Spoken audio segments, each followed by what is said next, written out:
We are on. Yay. All right. Hi, everyone, and welcome to Curls and Careers' first mental health initiative, New Year, New Mindset, Coping in the Chaos of 2021. I'm Sonali Verma, a mentor for Curls and Careers College and Career Application Funds program, and a researcher at NASA Ames Research Center. Curls and Careers is a nonprofit organization devoted to helping adolescents, teenagers, and young adults find their passions and purpose in life. The goal of this organization is to equip secondary and post-secondary students of color with the tools needed to thrive professionally, academically, and in the face of adversity. Please visit us regularly at curlsandcareers.org to stay informed about other events and programs we'll be hosting. This is the first conversation of our mental health initiative focused on demystifying common mental health challenges and creating a safe space for young persons of colors to begin to explore how some of these concepts may relate to their own ongoing experiences. Today's topic was chosen in light of some of the recent events of 2020 and 2021, understanding systemic racism and white privilege. It is my honor to introduce our guest speaker for today, Dr. Janet Lockhart-Jones. Dr. Janet Lockhart-Jones is the founder and president of Project Partners Consulting. Her company, launched in 2004, is a woman-owned business specializing in helping organizations transform today's employees into future leaders who can successfully navigate and thrive in organizational complexity and chaos. Her skills have led her to assignments all over the world and enabled her the opportunity to work with some of the most notable companies in the US and abroad. Dr. Lockhart-Jones has long possessed a desire to teach and inspire others, even as far back as high school, when at the time, she even wrote in her yearbook that she wanted to teach and be a high fashion model. She tells me the fashion model thing didn't work out, but she has been teaching and inspiring ever since, either as an adjunct professor, organizational consultant, executive leadership coach, or corporate trainer. Keeping with her passion to uplift others, last year, Dr. Lockhart-Jones became involved with the work of two nonprofit organizations, which both have CEOs of women of color. This year, she is adding a third, our own nonprofit Curls and Careers, to her portfolio, and we're absolutely excited to have her. Welcome, Dr. Lockhart-Jones. Thank you. Thank you so much for that wonderful introduction, Sonali. It is my sincere pleasure to be with you today. It is such an honor, and we're so happy to have you as our first guest speaker for this new mental health initiative. Just to start things off, given your background and your success, how and why did you start this journey towards entrepreneurship and consulting? And what are some of the organizations you've worked with? Well, thank you. And thank you for that question. So why did I start this journey? Well, back in 2003, I was working for an organization, Sonali, that initiated a reorganization. And at the time, I was a senior consultant and a corporate trainer. And the reorganization led to me and several other senior consultants being let go, as most reorgs do. But we also were given an invitation to continue to work as a 1099 or contract employee. And so that was in 2003. So I decided in 2004 that I wanted to become my own boss. You know, I had been in this training and consulting game for a while, even prior to starting with this other company in 2000. And so in 2004, I said to myself, self, you've always wanted to, you always wanted to be your own boss. So why don't you just, in addition to continuing to work for this particular consulting firm, why don't you start your own company and then you can get your own clients and not have to participate in the revenue share that you do when you work for someone else. So in January 2004, I incorporated Project Partners Consulting, Inc. And initially, I was focused on being a project and program management consultant and trainer for high-tech firms. But since then, I branched out because I know that my passion is helping to inspire and uplift others. And I knew even as far back as going as my bachelor degree studies, at which my bachelor's, my master's, my doctoral studies were always focused on leadership, organizational leadership, people leadership. And so I wanted my company to, I would say, transform from just a focus on project management consulting and training, actually to talent management and talent development. And that's really what I've been doing over the past 10 or 15 years, I should say, is really helping organizations to develop talent, to grow talent, not just for today, but to develop talent that will help them to have leaders that are required to solve the problems and challenges that are going to be before us, currently and in the next 5 to 10 years or so. So with respect to your question, how did I fall into entrepreneurship? Deep down, I think I really wanted to work for myself. I mean, who doesn't, right? And for the young people that will eventually be watching this video, I want all of them to think about what drives them. What drives you, what motivates you. Becoming an entrepreneur is not as difficult as it perhaps was maybe 20, 25 years ago, because there's so many things that are online. People are starting so many online businesses. And I just thought that working for myself and giving me that freedom to discern when I wanted to work, where I wanted to work, for whom I wanted to work, that was an opportunity, Sonali, that I just couldn't pass up. I think the other part of your question, you asked me, well, what companies have I worked with and for? And that's the nice thing about being a consultant and a trainer. One pre-COVID, I got to travel all over the world to Australia and, well, I'm sorry, not Australia, Amsterdam, India, Argentina, Canada, London, to actually do work, right? And I was also able to take my daughter, who was in high school at the time, on travels with me because, going to see different parts of the world and experiencing other cultures, that's an education right there. But some of the companies that I've worked with were Cisco Systems, Google, IBM, Hewlett Packard, Boeing, Dow Chemical, Korn Ferry, and probably too many others to mention. Those are the ones that are just currently at the forefront of my brain. But going into business for myself enabled me to continue to do what I was doing for other companies. And that was to teach or train, as people call it in corporation, to teach, inspire others, and travel the world. So that's how I got into doing what I've been doing. Thank you for sharing that. And my gosh, those travels must have been so much fun, especially for your daughter. Um, Following up on that, you've been clearly in a lot of leadership positions, and there was a lot of talent, and I guess my follow-up question to that is, oftentimes you were probably one of the only, persons of color in the room. How did you cope with that? Was that scary? And what often went through your mind when, you were standing up there as a leader? That's a great question, Solali.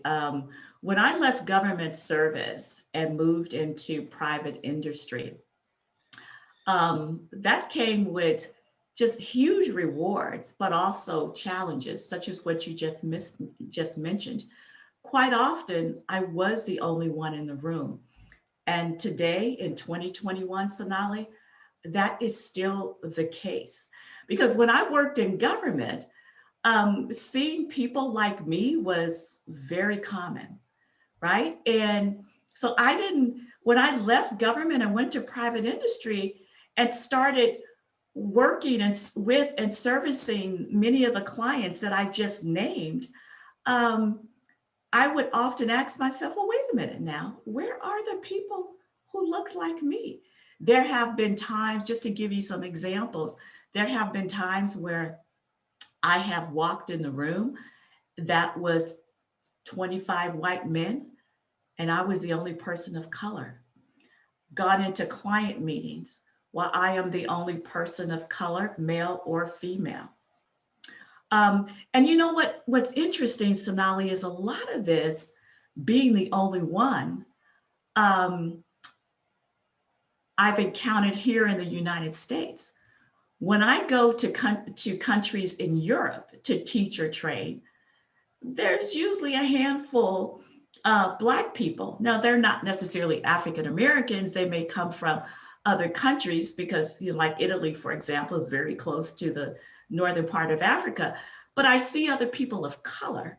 Where here in the United States, whether I'm going to a business meeting, and of course, this is pre-COVID, or walking into a room of 20, 25 students, and I have to be with them for 3 days, for 24 hours, I'm sorry, 3 straight days, 8 hours a day. Yes, I'm often the only person of color. So what goes through my mind, or what did go through my mind? Well, when I was starting off, I will admit, it was challenging. What went through my mind in the early days is, what will these folks think of me? I used to ask myself, Sonali, am I good enough to be here? What if someone tries to challenge my authority? And, as a trainer, we continue to get work based on whether the clients love us or not. Am I going to get back evaluations that are negative and lose my job? Now, these are the types of questions I believe people of color often ask themselves in early career and also sometimes later.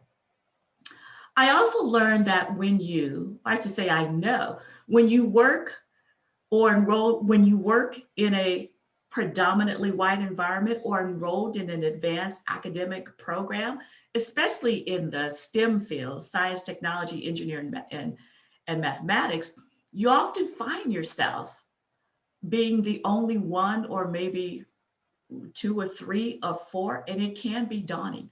You can feel like you're alone with little support, doubting yourself, experiencing the imposter syndrome, which is real, by the way. So the first thing that I think one should do, and what your viewers should do, is to begin to network with people who really believe in you and who can uplift you mentally, emotionally, spiritually, and even physically. Sometimes a good, rigorous workout can do wonders for the mind and the body. But additionally, there are 4 things that I think is worthy of remembering. And the first thing is, the perception others may have of you does not diminish your value. And I had to keep telling myself, because I worked hard to walk into a corporate meeting or a corporate classroom. I worked hard to get there. I had the credentials and the experience and the expertise behind me. Not saying that to say I had all the answers or I knew all the answers, but I knew and was aware of the value that my clients were getting. So how dare I not trust myself, believe in myself? So the perception that others have does not diminish your value. And I want your young people watching this interview to really process that, because it's so incredibly important. The second thing is, know your worth. You do the work, you put in the work, know what you're bringing to the table, know it's valuable. And this reminds me of, I'm sure you have, Sonali, seen, as most millions and millions of people in this country have, the Lion King movie, the original, Yeah. right? And remember that that scene where Simba lost his father, Mustafa, but he looks up to the sky and Mustafa says, "Simba, remember who you are. Remember who you are." Because see, as young people of color, we stand on the shoulders of our ancestors.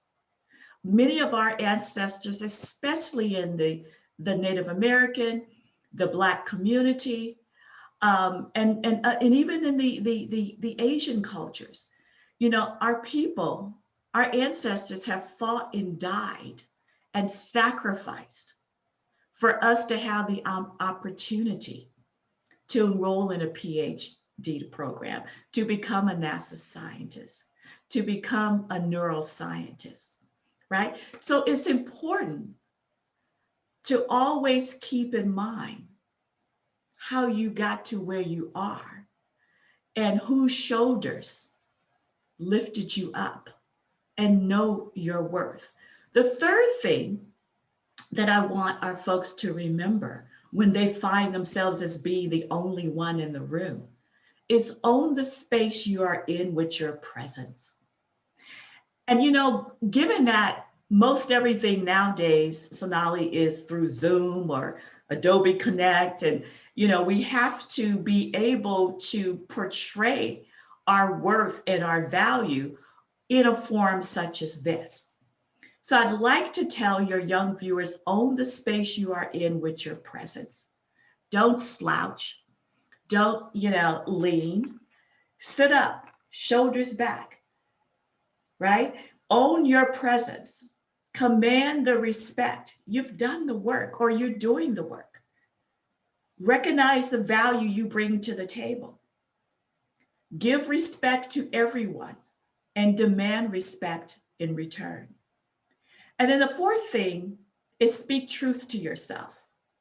Be true to yourself, and always speak truth to others, and always speak truth to power. Just because folks may be in a position of power and authority, that doesn't mean they have all the answers. That doesn't mean that they're always right. So remembering these four things can help you cope with being the only one in the room and reduce a lot of that fear and trepidation and self-doubt. Oh my gosh, that is so inspirational. And I'm sure our young viewers are really, really going to need to hear that. I know I needed to hear some of that too myself. So thank you for sharing that. Of course. You know, following up with that, staying true to yourself, and I want to get a little bit more into the topic of today as well. Based specifically on a recent event following the insurgents on the Capitol, actually on January 6th, phrases like racism and white supremacy and white privilege have been getting tossed around a lot by media outlets. Yes. And, in terms of staying true to yourself, before we get into that, would you mind clarifying some of these terms for our audience? Yeah, absolutely. And let me just say before I get into the terms, Sonali, I've been Black all my life, and that's not going to change. And I am proud of my Blackness. I am proud of my heritage. I love my people. Now, that doesn't mean that I don't love people of other races and ethnicity as well, because I have friends of other races. I collaborate with people of other races. But as I said, I've been Black all my life, and no person of color, including yourself, has not had some experience or exposure to any of the things that you just mentioned. The thing that is important is that we cannot allow ourselves to be defined by these things. And even folks of mixed race experience racism and unconscious bias and prejudice and anything else along that spectrum. I mean, just think of President Obama and the vitriol, that the race-related vitriol that he had to endure as the most powerful man in the world, right? So with respect to definitions, let's start with racism. And I will admit that, talking about these terms is not easy, even for an African American, and probably even less so for my white counterparts. And that has to deal with that whole notion of white fragility and why it's very difficult for white people sometimes to talk about race issues. But that's another conversation for another day. Let me stick with the question at hand, which is racism. So I'm going to define 3 to 4 terms here, and out of respectful of time, I'll try to be brief. But racism cannot exist without the construct of race. And think about that, Sonali. We cannot seek to understand racism unless we understand race. So what is race? So let me quote the definition of a PhD scholar, author of a book that I had the opportunity to read called The Racial Healing Handbook. So in this writing, Dr. Singh defines race as a biological construct used to classify people who seemingly share a genetic profile, like Caucasian or white or Black. Ethnicity, she further defines as a construct, is used to classify people who tend to share a distinct ancestry, like in my particular case, African American, and then of course share ancestral practices. But both constructs, Sonali, I believe, really get us into trouble because they are not absolute. Further, the classification of people as either Black, white, mixed, Pan American, Asian American is what fuels racism and perpetuates racism and white supremacy. See, classification is not an indication of qualification or education. And let me say that again. Classification is not an indication of education or qualification. So basically, when we try to define racism, one of the best definitions that Dr. Singh provides and many other scholars is that racism is a system. And it quite simply is the systematic oppression that's architected to sustain the premise of a superior race. And I'm so happy that you brought up the October 6th insurgency on the Capitol, because I'm going to talk about that a little bit. So that's racism. So when we come to white supremacy, which of course gives fuel to racism. So white supremacy is predicated on this notion that the color of your skin dictates how you should be treated, what jobs you qualify for, whether or not you are followed in stores, as I have been, whether or not people treat you differently, or even how you deserve to be encountered deserve to be treated when you are encountered with police officers. And let me give you just a brief example on that one. So my daughter went to high school with this gentleman who has, since he left high school back in 2008, has become an incredible interior designer, put himself through school, worked for different companies, and now has his own firm, and is just an incredible designer, servicing very, very high profile clients in very, very wealthy neighborhoods. So he had been communicating with a particular client over the span of several weeks. And this particular client gave him the okay to come out and take some measurements because he was doing some interior decorating for this particular client. They had never met before other than talked over the phone. So the client told him where the key would be. And so he goes to the house. Now, mind you, he's in a vehicle that has the name of his company. So anybody, walking past the house or looking at the house would normally say, oh, I see there's an interior decorator company that's doing some work inside this home. So anyway, he goes in, I believe he was in the house for about 45 minutes, taking measurements, doing his thing. Now, mind you, he's dressed in a suit, impeccable. That's the way he always rolled, so to speak. Had his paperwork in his briefcase, opens the door to come out. And what is he greeted with? 6 police officers with guns drawn, demanding that he drop everything in his hands and get down to the ground, face down, arms behind his back. Now, mind you, I did say guns drawn. So why did this happen? This happened because there was a white neighbor who saw him go into the house, saw him get out of his company car or van with the company name and everything on it, go inside the house for a while. And she just knew he didn't belong. I have no idea what she said to the police, but I'm sure it wasn't good. But she just knew he didn't belong. And so she called the police officers. So when he came out, that's what he encountered. The police did not give him the benefit of the doubt by saying why he was still standing in his corporate business suit with his briefcase. Sir, we got a call. Can you share with us why you're there? Can you show us some ID?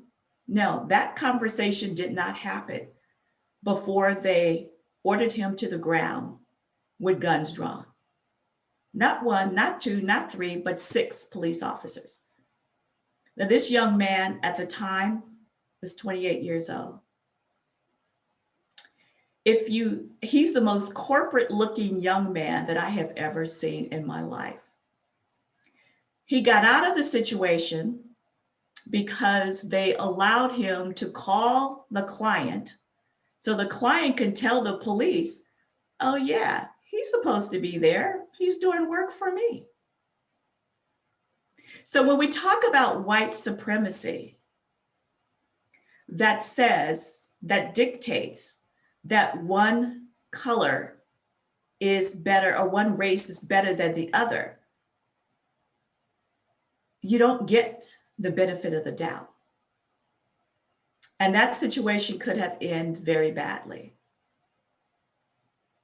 So the color, and we all know that none of this is fair, but it's not. But I want your young people of color who will view this interview later to know that it's real. And again, white supremacy is really all about this notion that your skin color dictates your level of status in society. And if you're a person of color, you should be treated second rate, sometimes ignored at all. But here's the thing. The color of one's skin does not tell anyone right off the bat who I am, what my life experience is, what degrees I hold, how well I speak, what foods I like, or even where I was born. Nevertheless, the classification of race and ethnicity based on skin color and ancestral similarity amongst groups of people. This simple fact fuels the notion, Sonali, of who you and I as people of color really are. And let me just very quickly define this last term, key definition that I think your viewers might want to understand. And that's white privilege. Now, given the story I've just shared with you about my daughter's friend, there was no white privilege there. White privilege would have been, well, first of all, white privilege, there would have been no phone call from the neighbor because if the person was white, why would there even be a phone call? Of course, he had the right to enter the premises. There would be no phone call. Therefore, there would be no police showing up with guns drawn. That's white privilege. the benefit of the doubt.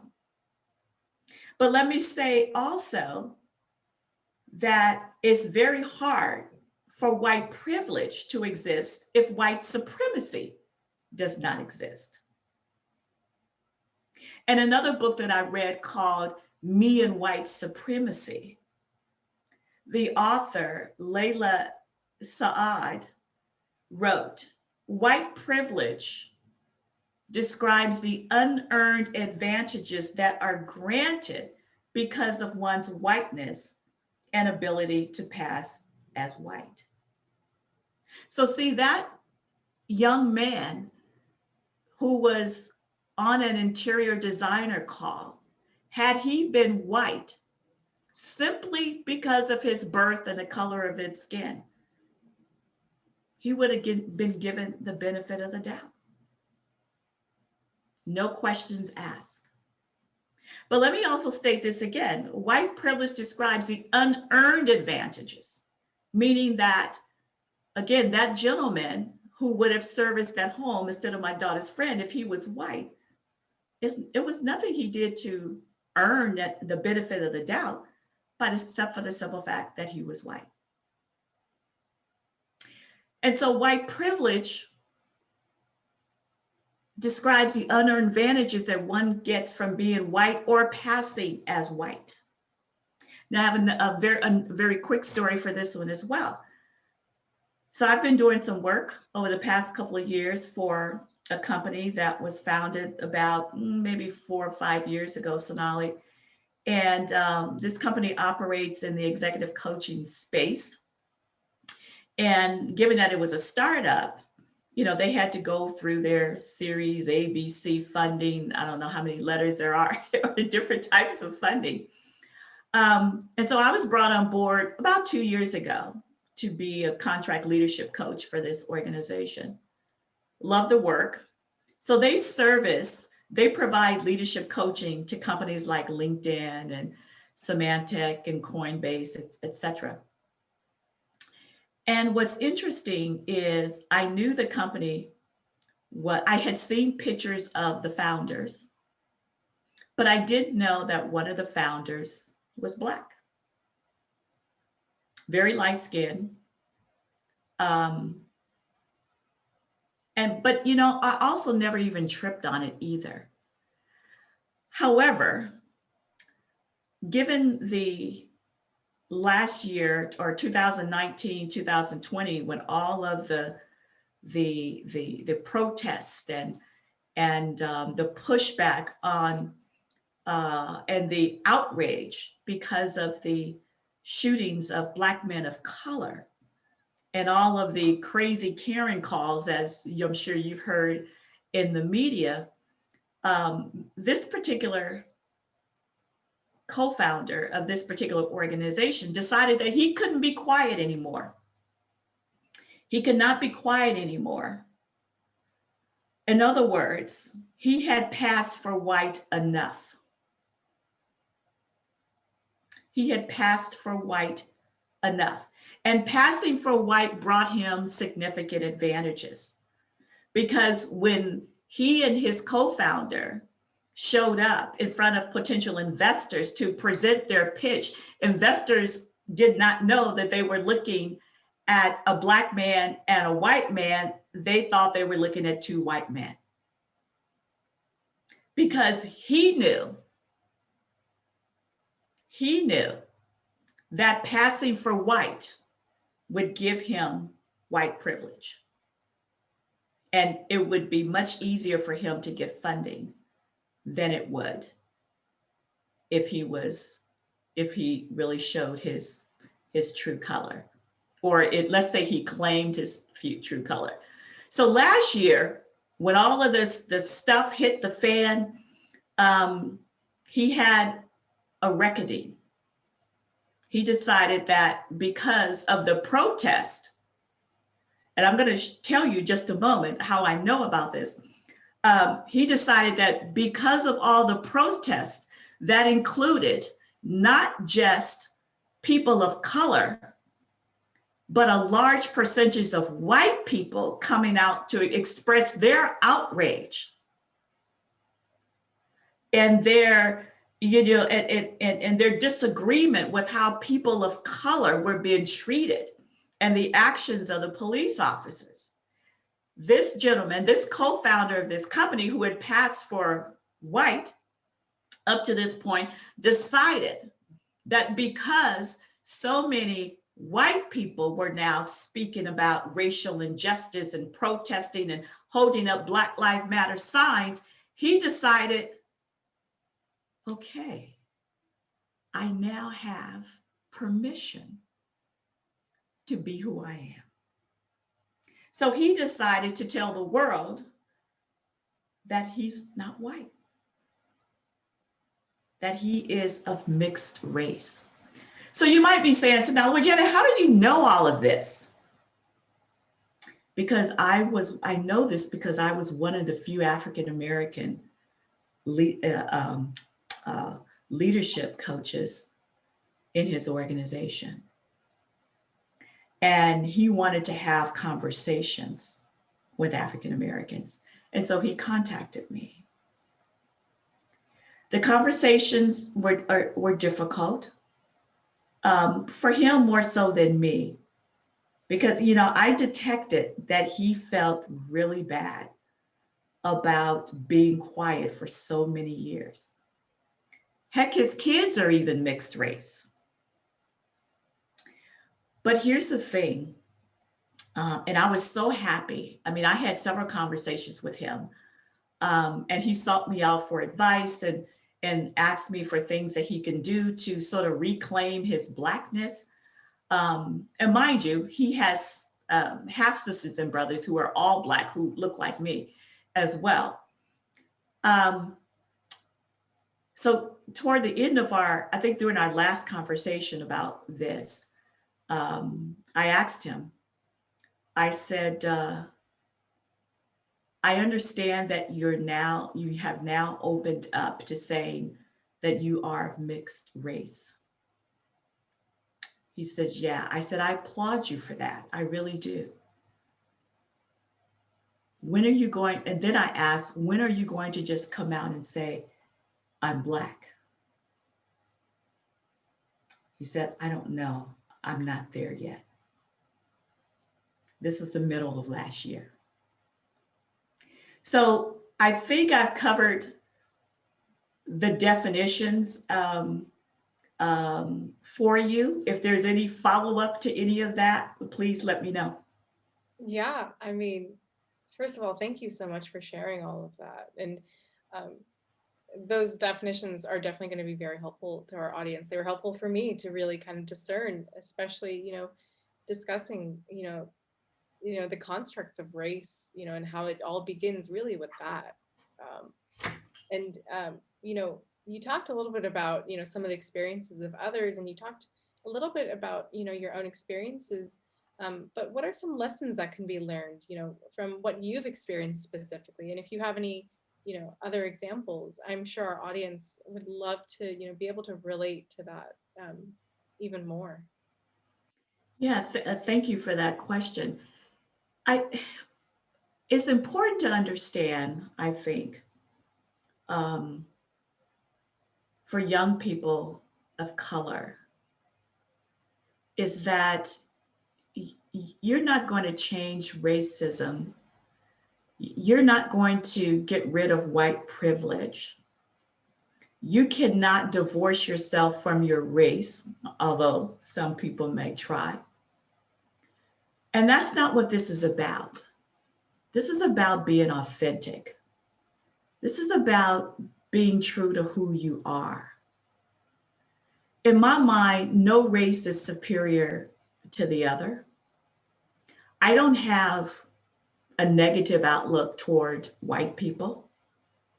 As I said, I walk into a corporate audience or an academic audience or whatever type of audience. When I show up, some people are surprised to see me, especially if they have not previously received a picture of what I look like. They're surprised to see me, but I'm not surprised to see them. And that's important.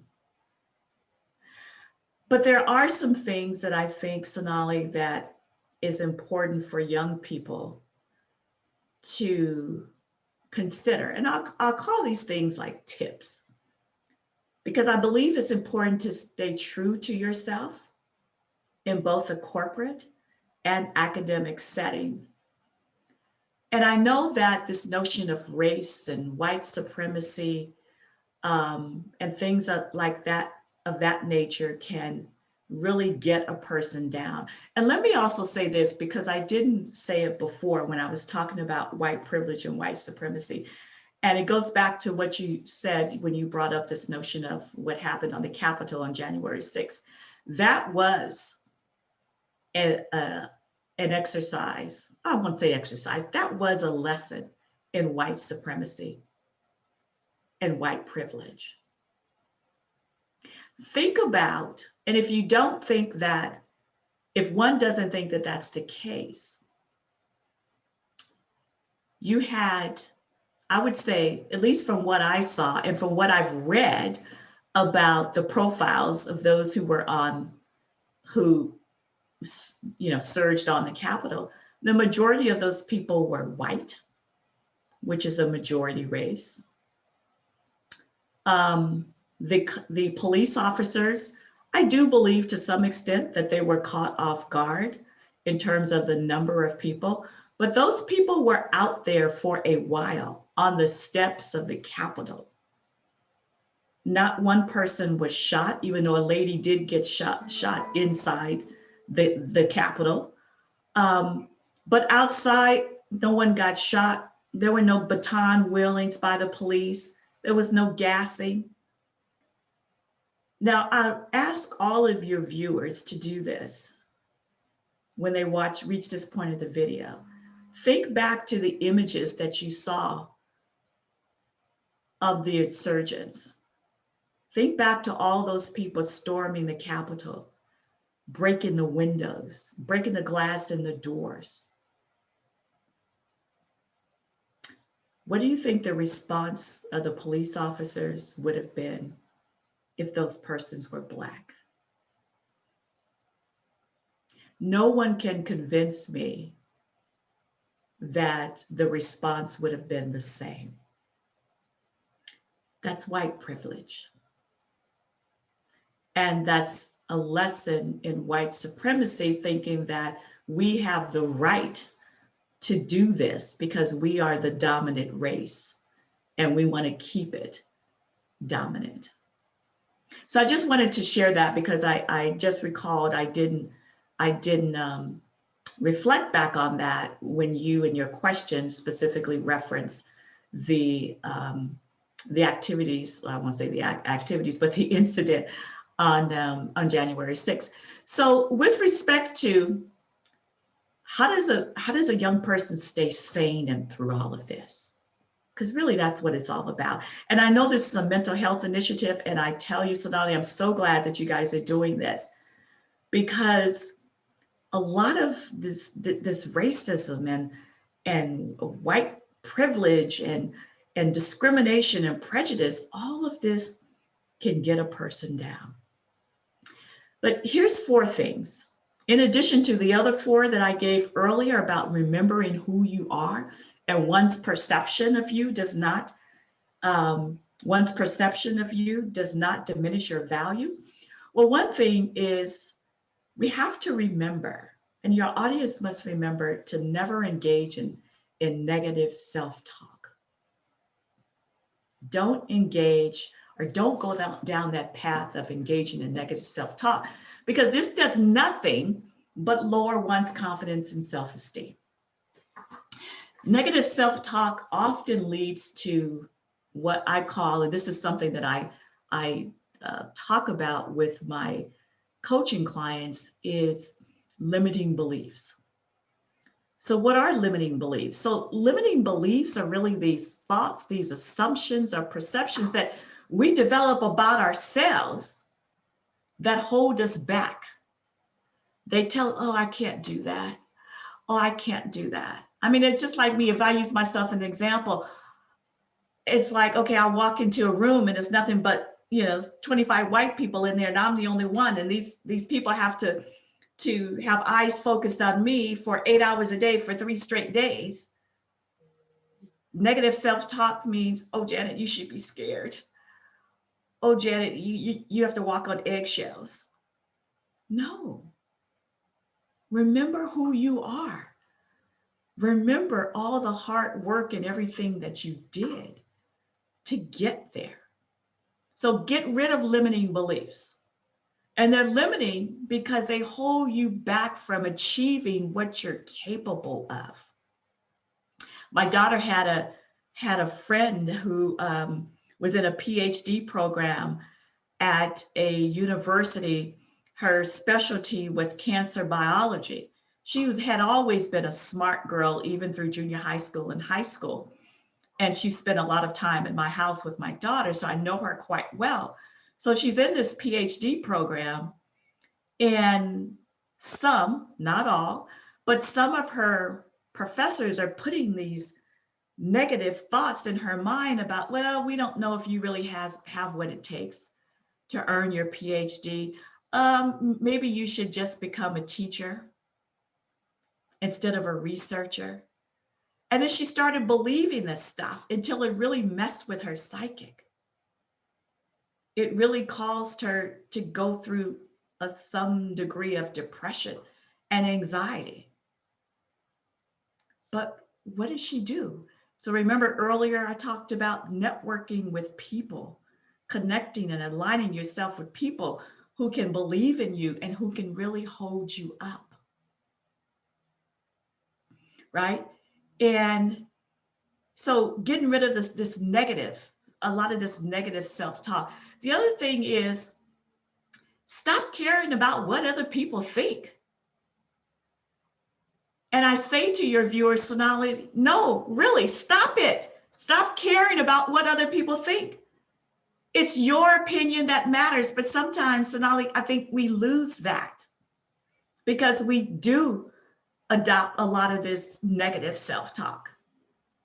But what do you think? What matters to you? What are your goals?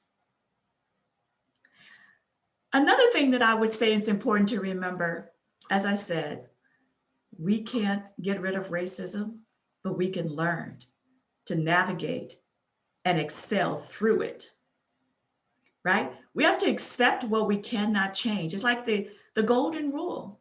No, that's treat others as you want to be treated. I forget what this one's called, Sonali, but this is the one that says, accept what you cannot change, change what you can, and ask God for the wisdom to know the difference. That's what I think that is such a powerful phrase. Mm-hmm. And that can help one stay sane through all of this minutia that has to deal with, white supremacy and racism and all this type of stuff. And then also, as I stated, join groups of like-minded individuals, people who look like you. And sometimes it might be even good to join groups of people that don't look like you so you can understand, or maybe even more important, help educate them, right? Help educate them into how their beliefs could possibly affect you. And the last thing I'd say, Sonali, is to practice self-care and self-love. That goes a long, long way. Absolutely. No, I honestly couldn't have heard truer words. And I feel like I personally needed to hear some of that too as well. Thanks for sharing that. Thank you. Of course. Thank you. So going back a little bit to your background, I know that you specialize in workplace conflict resolution. So, trying kind of tying in together, our cultural backgrounds and differences, how does that play into conflict resolution? Yeah, well, I think well, first of all, let me say that different cultures look at conflict and pursue conflict resolution very differently. Now, I won't say that I'm a conflict resolution expert, but I've had to mediate a lot of conflicts. I found myself in a lot of conflicts, and I have studied this field quite extensively because I've had to consult on it and teach and train on it as well. But when we think about culture, and I'll just use because I'm a Black person, when we get into a conflict, say at work, quite often, one of the first things we ask ourselves is, am I having this conflict because I'm Black? Is this a Black thing? Or are they looking at me differently or because I'm Black? Now, I'm not saying that that's the way to look at it.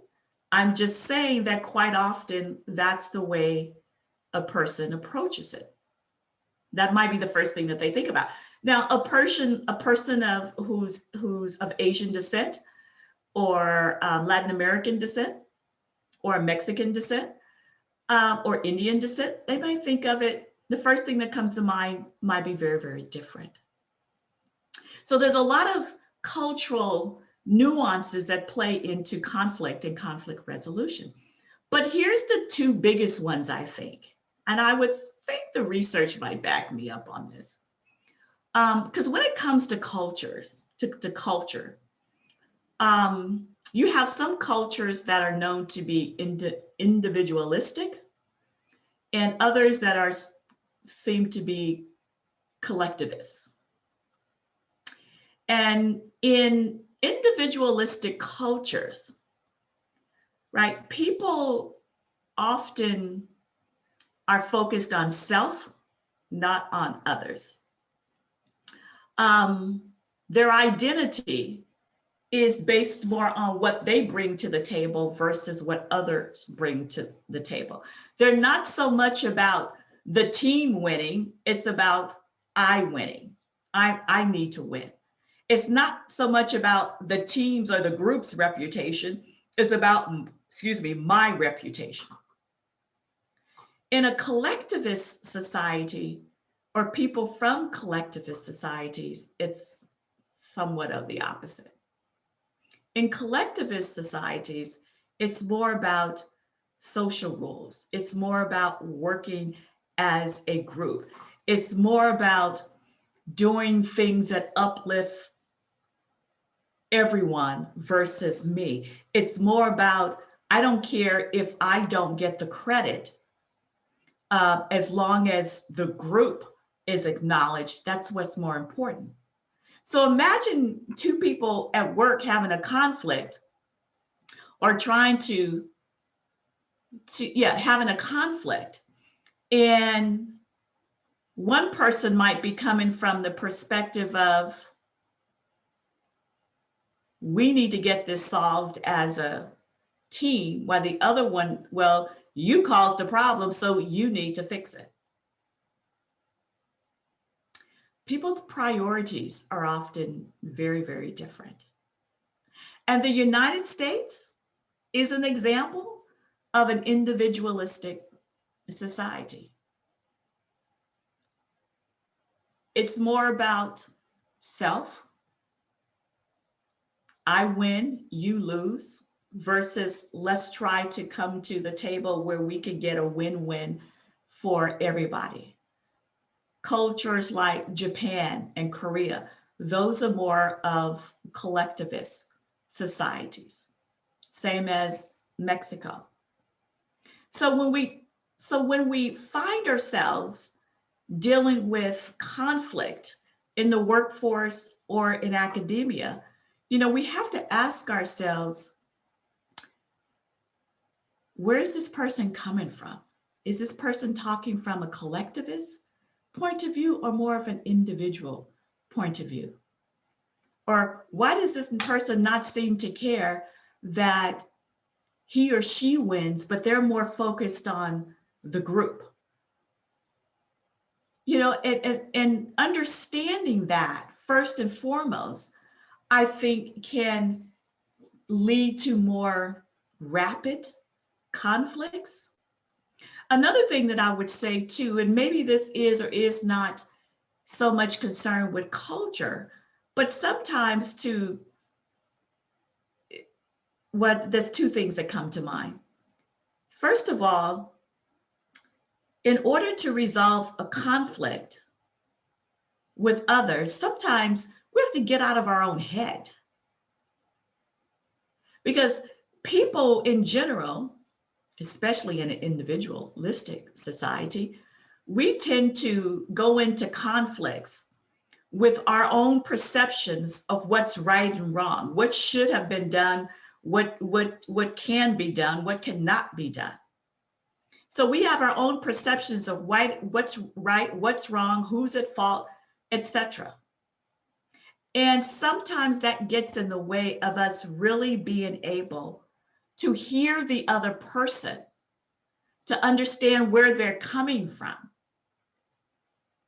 And when you are so married to your own thoughts and your perceptions, you're not going to be able to negotiate much very effectively.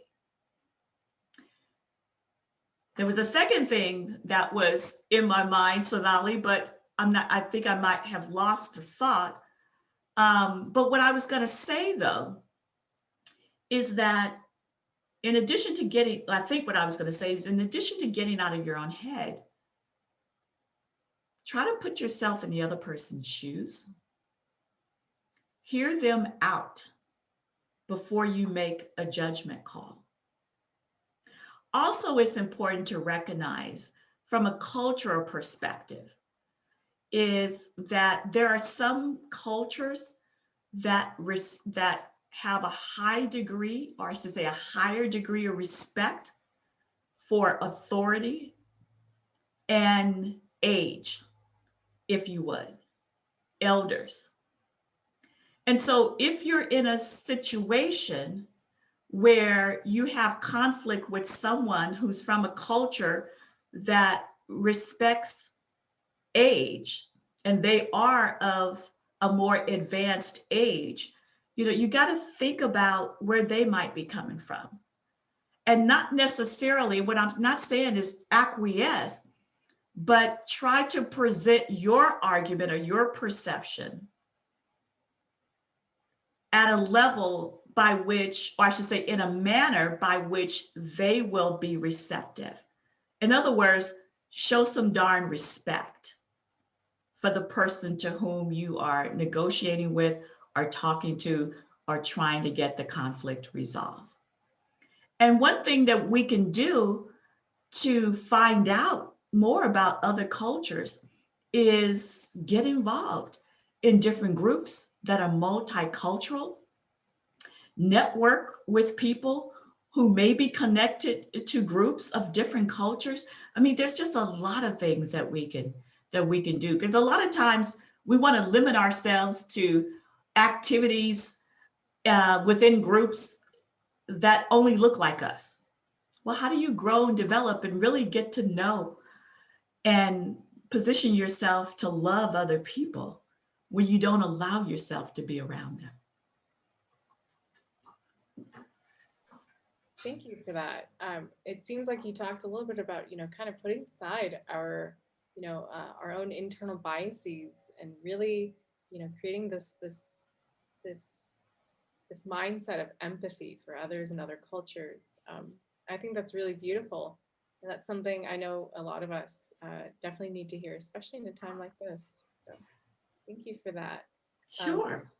I just have one final question for you as we're just beginning to wrap up. And, it's just been such an enlightening conversation, so kind of just to wrap up, what are 3 ways that you would recommend young people, and, young people, I mean, around the age group between middle and high school, maybe even college, but young people of color, how can they get involved in social justice and activism? You talked a little bit about it, but I'd love to hear more of your insight about that. That's a great question. And in today's age where so much is online and there's social media outlets galore, one thing that comes to mind is, in terms of social activism, well, I'm saying one thing comes to mind. But in terms of social activism, I think that starts with becoming aware of what some of the social issues are. What are some of the most prominent social justice concerns? So one of the things that people, I think young people should do, and I think they still go on today, but post pre-COVID and after COVID gets under control. But most local, state, and federal governments have internships that allow folks from teenage through early college to get involved, spend time working with local government officials, with state officials, with federal officials, find out how government works, find out how laws are made. I mean, that is such a great way to find out what's going on from the inside out, because then they can then take that learning and then apply it to what they hear and see every day. Another way that they can get involved is by starting a YouTube channel, online blog with young people who are like-minded, to share your thoughts, share your concerns, share your observation. I think a lot of times what contributes to some of the mental and emotional anxiety of young people around social justice issues is because there's not an outlet, or at least they don't think there's an outlet for them to be heard, for them to share their thoughts and feelings about what's going on. So this is, YouTube and various other mediums are available for young people to collaborate with other young people and talk about what's going on, express their concerns. And then another option is for young people to, especially I'll talk about high school first. In high school, ask your government teachers, your history teachers, to allow for projects that surround social justice issues. Lobby for those types of projects to be allowed, so that you could spend time working with other people in your classes and research some of the social justice issues. One person that comes to mind is Greta Thunberg. I might have messed up her last name, but I think you know who I'm talking about. She's that young climate activist that has spoken to the world about some of the injustices that are happening to the climate. I think she started being prominent at 14, 15. I think she just maybe turned 18 or something like that. But if you see a cause, you see something that needs to be acted upon, if you see something that outrages you, chances are it outrages others. You see something that outrages young people, act upon it. Reach out. Instagram, Twitter, find other like-minded people. See something, say something, do something. Sonali? Thank you so much for sharing that. Those are all really incredibly tangible ideas. And I think it's going to be really helpful, especially for our middle and high school students. Dr. Lockhart-Jones, thank you so much for being with us here today. This has been just an inspirational and absolutely foundational conversation for our first mental health initiative at Curls and Careers. Thank you again, everyone, for listening. And again, please tune in to curlsandcareers.org to stay informed on other events and programs that we'll be hosting. Dr. Lockhart-Jones, thanks again for being here today. You're quite welcome. It was my sincere pleasure. Thank you. Thanks again. And thanks everyone for listening. Bye-bye.